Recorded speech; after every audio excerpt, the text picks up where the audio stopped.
For anyone who thinks recent US history has never been as crazy as it is right now, allow me to present to you the 1960s. Extreme cultural division, major political assassinations, and the closest the world has ever come to nuclear apocalypse. Shocked by the CIA's intrusive methods for putting down socialism in Latin America, a certain Fidel Castro met with a certain Che Guevara in a bar in Mexico City, and the two of them decided they should grow some awesome beards and overthrow the Cuban government, which is exactly what they did. Cuba had been America's summer playground, and America didn't like seeing a communist regime being set up in its own backyard. So the US immediately began training up Cuban exiles to invade Cuba and overthrow Castro. However, as the day of the operation came closer, Kennedy wanted to conceal any US involvement in the plan, so he massively scaled back American air support, and as a result, the Bay of Pigs invasion was a humiliating defeat for America. But Castro felt there was still an impending US threat to his regime. Meanwhile, in the Soviet Union, Khrushchev had a lot of medium-range nuclear missiles that couldn't reach America, but they could if they were positioned, say, on an exotic Caribbean island off the coast of Florida.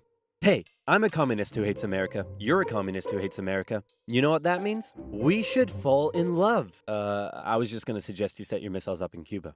Oh, no, you're right. That's a better idea. Be still, my beating heart. On October 14th, 1962, a U-2 spy plane over Cuba noticed something strange. Sir, you need to look at this photograph. You're right. That's the cutest dog I've ever seen. Sir, I was referring more to the Soviet missiles. America freaked out as they realized what was going on. They were completely vulnerable, and they had to act fast. They knew that airstrikes or an invasion of Cuba would likely mean nuclear war with the Soviet Union, so Kennedy came up with another idea: a blockade. The US Navy announced it would stop and search any Soviet ships heading to Cuba, and would sink any that did not comply. In response, the Soviet put its military into full combat readiness. The US did the same, and began drawing up plans for an attack on Cuba. Things were escalating fast, and both superpowers were getting ready for World War III. Emergency communications between the two sides broke down as Khrushchev rejected Kennedy's demands for the missiles to be removed, and for the first time in history, US Strategic Air Command moved to DEFCON 2. DEFCON 1 means nuclear war. The Soviets shot down a U-2 spy plane over Cuba. A Soviet nuclear submarine in the Caribbean mistakenly believed war had already broken out, and two of the senior officers gave the go-ahead to fire its nuclear torpedo. Thankfully, the third senior officer, this beautiful man, refused to authorize the decision. The US finalized its preparations, and I kid you not, the day before the US were set to decide the day and time for the Cuban invasion, Khrushchev was like, "Hey, you know if you just removed your missiles from Turkey, we'd remove ours from Cuba?" Yeah, that sounds good to me. It was a bit more complicated than that, but at the last second, the two sides finally came to an agreement. Soviet missiles were shipped out of Cuba, and the world breathed one gigantic sigh of relief, except for one guy, who was bloody livid. Phew! Let's hope that's the biggest crisis of my presidency. Unfortunately for him, his presidency was to end with one. Having nearly blown up the planet, a few changes were made. First, the superpowers agreed to a limited test ban treaty. Secondly, the Soviets ousted Khrushchev and replaced him with Leonid Brezhnev, who was a kisser. He liked to kiss. Both sides were deeply concerned at the prospect of nuclear war, but still, the arms race raged on throughout the 60s and 70s. US intelligence worked out that the Soviets' nuclear arsenal was not as powerful as they previously thought, but in fact, it was America that held the advantage. ABMs and MIRVs were developed, and the doctrine of MAD. If both sides knew they would be completely destroyed by a nuclear war, neither would risk starting one. But even without war, the world was already feeling the effects of nuclear weapons. In 1966, above the pleasant town of Palomares in Spain, a US bomber collided with a tanker mid-air, and 4 hydrogen bombs fell and landed near the town below. It hasn't exploded, so I'm sure everything's fine. Whoa, boy. Hey, I wouldn't eat that if I were you. Okay. What were you gonna do today? Go for a swim? Yeah, I wouldn't. Are you breathing right now? Yeah? Yeah, I wouldn't. It took the Americans 2.5 months to find one of the bombs, which had gone missing in the ocean. This was the 14th time America had lost a nuclear bomb since 1950. Nobody knows how many bombs the Soviet Union lost. So sleep well tonight.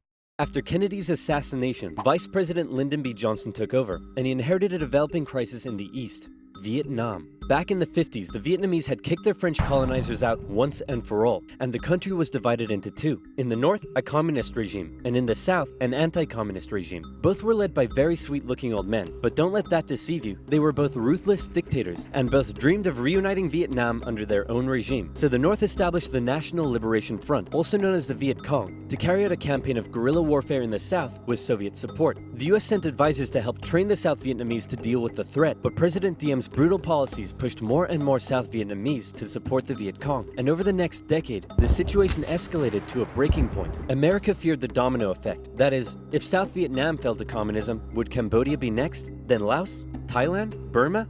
India? LBJ had to make a choice between losing South Vietnam or sending in the troops, and so in they went. From 1965, America found itself in a war unlike anything it had ever fought before. Let's play Spot the Viet Cong Soldier. Did you see him? Of course not. That's because millions of young American men were drafted and sent to fight a ruthless enemy who used the thick jungle as its shield. It was nearly impossible to tell where the enemy was, or worse, who it was. And as a result, the civilian population got caught up in the brutal crossfire. The city of Saigon found itself under regular attack, and America launched a bombing campaign in the north during Operation Rolling Thunder. The Viet Cong used the Ho Chi Minh Trail running through Laos and Cambodia to supply the campaign. It was a long and brutal war, and I could never do it justice in this video. But in terms of the Cold War, Vietnam was probably the biggest of many global conflicts that signaled a turning point. Under the threat of nuclear war, the two superpowers began working to make their relationship more constructive, and as a result, their ideological battle shifted away from the potential of direct conflict and more towards attempting to influence smaller proxy wars around the world. In the Middle East, the Soviet Union provided aid against Israel during the Six-Day War, and then again when the US backed Israel during the Yom Kippur War.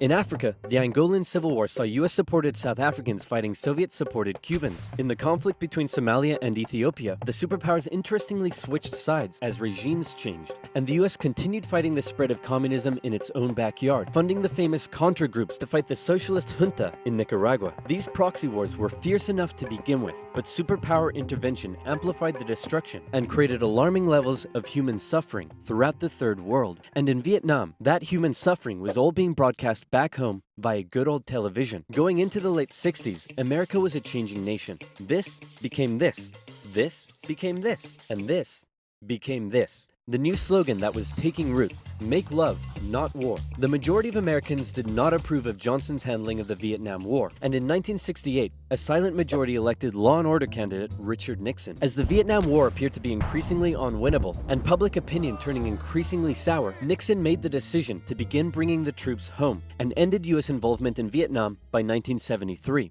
2 years later, the South fell.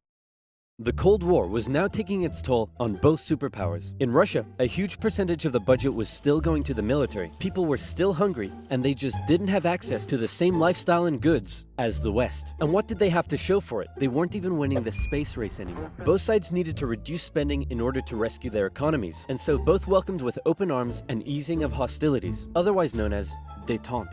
To improve relations, Nixon became the first US president to visit Moscow in 1972, and Brezhnev returned the gesture a year later. A number of treaties were signed, including the 1972 SALT Agreement that limited nuclear weapons. Relations with China were even improving via ping-pong diplomacy when the US table tennis team went on a tour of the People's Republic. However, internally, China was still pushing anti-capitalist propaganda, which led to some mixed messages. Nixon even visited China in 1972, and it was a barrel of laughs.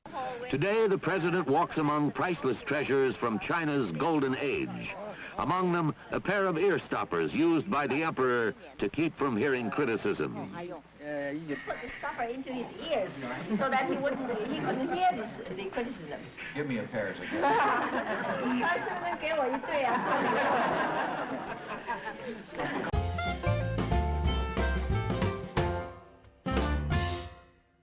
Everything was going great for Nixon, until it was uncovered that back home he was being a very naughty boy and violating constitutional protocol. I'm announcing today my resignation as president, and I'm passing the office to my vice president, Gerald Ford. Wow, you mean in America that people can actually remove their leader when he breaks the law? Why not just rule by force? Where's the corruption? And my first act as president is to pardon Nixon. There it is. After the whole fiasco, Americans decided what they really wanted was just a nice, safe guy who wouldn't cheat on them. So they elected Jimmy Carter, and the two sides met in Vienna, where they signed yet another strategic arms limitation treaty. It's an honor, Premier Brezhnev. Likewise, President Carter.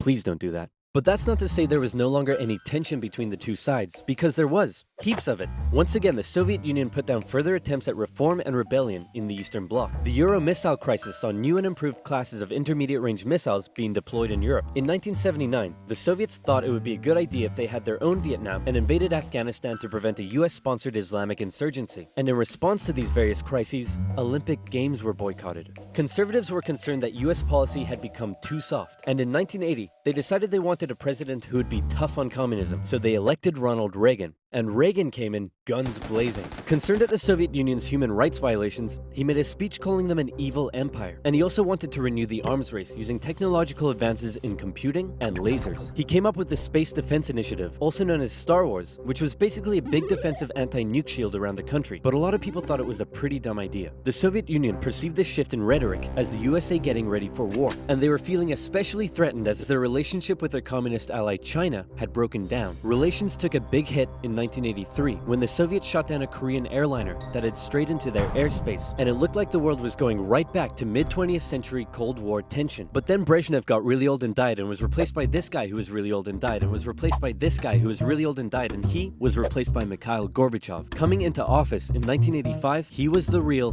game changer. His philosophy differed a lot from previous Soviet leaders. He felt that the reason the Soviet system and economy was struggling was that it didn't allow the Soviet people to find satisfaction in their work, because they weren't allowed to speak freely and lived in fear. Gorbachev wanted the Soviet people to be happy, but unlike previous Soviet leaders, he actually made the change happen. Within the first couple of years, he began the political movement for more openness and transparency, and the restructuring of the Soviet political and economic systems. And change very quickly took effect. People could criticize the government, they could enjoy Western pop culture, the media interviewed Margaret Thatcher, but most importantly, the Soviet people could now enjoy Pizza Hut. All hail to Gorbachev. He also knew that the arms race needed to end in order to rescue the Soviet economy, and a positive relationship with the West must be established. Constructive dialogue reopened and resulted in the INF Treaty, which saw all intermediate-range missiles eliminated, which was huge. Reagan's tone towards the Soviet Union began to soften, and things were looking up. But what would these reforms mean for the Eastern Bloc? For decades, the Soviets had been brutally suppressing any attempt at change. Now, would they be allowed? And that was the exact question on Hungary's lips when the Prime Minister visited Moscow. Gorbachev's response: he didn't necessarily agree with the reforms, but he wouldn't stop them either. He was prepared to let the Eastern Bloc choose its own future. This was massive, and the Hungarian leaders began planning free, multi-party elections. Poland followed suit, and also held elections in June. The anti-Soviet party, Solidarity, won 99 out of 100 seats in the Senate. But not just that. In Hungary, the barbed wire border between East and West was removed. The Iron Curtain was unraveling. But not all Eastern Bloc leaders were happy. Notably, East Germany was still ruled by a hardline Stalinist, Erich Honecker, and many East Germans were still eager to get out. They had been trapped by the Berlin Wall, but now they were doing the math. If they could travel to Hungary, and Hungary's border with the West was loosening, could they now make it to the West? That summer, East Germans decided Hungary was the latest top holiday destination. They traveled there in droves, and using various methods, tens of thousands crossed the border into Austria and the West. Honecker was furious, and blocked travel to Hungary, but that civil liberties train had started rolling, and it wasn't stopping. Thousands more flocked to the West German embassy in Prague, where they stormed the fence around the embassy gardens, and a temporary refugee camp was set up. In September, deals were struck to allow the refugees to travel west via train. Back in East Germany, the people were running on a civil liberties high, and they wanted their next hit. Dissent was growing. Over time, demonstrations turned to mass protest, with plainclothes secret police officers doing their best to put down the dissent, but it had grown well out of their control. And worse, the biggest demonstration was yet to come. We're gonna put all of this down by force, right guys? Guys? Unfortunately, everyone had realized what he had not. This was bigger than them, and the entire East German Politburo voted him out of power. On November 4th, over 500,000 East Germans took to the streets of East Berlin. For many, there was still one big target left in their sights: that damn wall. The pressure on the East German government was too great, and on November 9th, they made a bit of a chaotic announcement that the travel ban between East and West was being lifted. The change wasn't meant to take effect until the next day, and crossing guards still had orders to shoot on sight any who tried to cross. But that night, huge crowds gathered at the crossing points, and the guards were overwhelmed. In an astronomically historic moment, after decades of family separation and travel restriction, the people were allowed to pass through. East and West Berliners couldn't believe it, and celebrated together throughout the night. Some even climbed the wall and began to topple it. The Iron Curtain had fallen, and a year later, Germany would be reunited.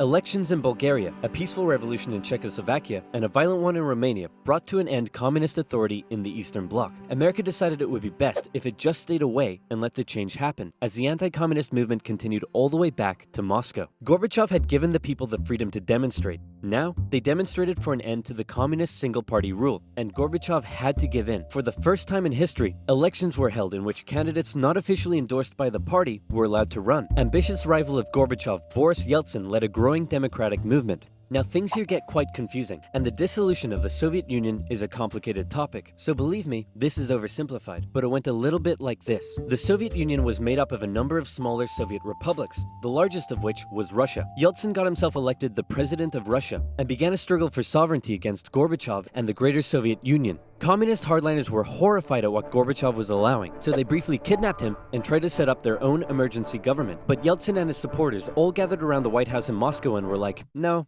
we have a tank. So the hardliners had to concede and released Gorbachev. Wow, thanks Boris. That was a close one. No problem. And thanks to you for all the great freedom you've given us. Anytime, pal. And just to inform you, I've used that freedom you've given us to go behind your back and make a deal with Ukraine and Belarus to dissolve the Soviet Union and set up the Russian Federation. In other words, you're no longer in charge. I am. Dude. So uncool. And so decades of tension and the everlasting threat of nuclear war finally came to an end as democratic governments were established in many of the old Soviet republics, and the world got along together forever after. Right, guys?